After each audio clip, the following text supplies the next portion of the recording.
The relationship between politics and economics, although unavoidable, can be disturbing and oftentimes leaves the economy bleeding. So how can this problem be solved, especially for a region that is trying to forge a unified economic integration? The private sector is depoliticize the environment. We have to have hard, frank discussions about what are these challenges. If there are countries that are scared of other countries, let's deal with it.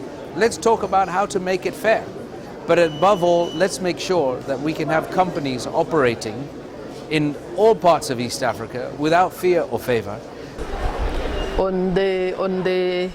What actually stops increased trade, or which reduces the trade, intra-EAC trade, is what we call non-tariff barriers. It has become a common word.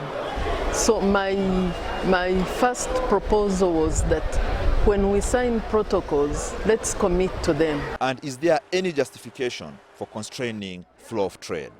I don't think there's any negative or any policy directive that's necessarily bad. But I think for me the most important thing is it also needs to be based on something, you know. And as I've said earlier, quite often we find policy directives that are not founded on any research or any economic basis. Over the last 20 years of the regional economic integration, so much has been achieved.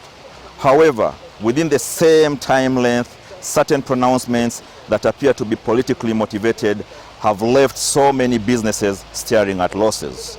The question being asked by the business captains in the region, especially those attending the East African Business Summit, will this be the norm or simply a one-off, considering the impact of such pronouncements on business and trade?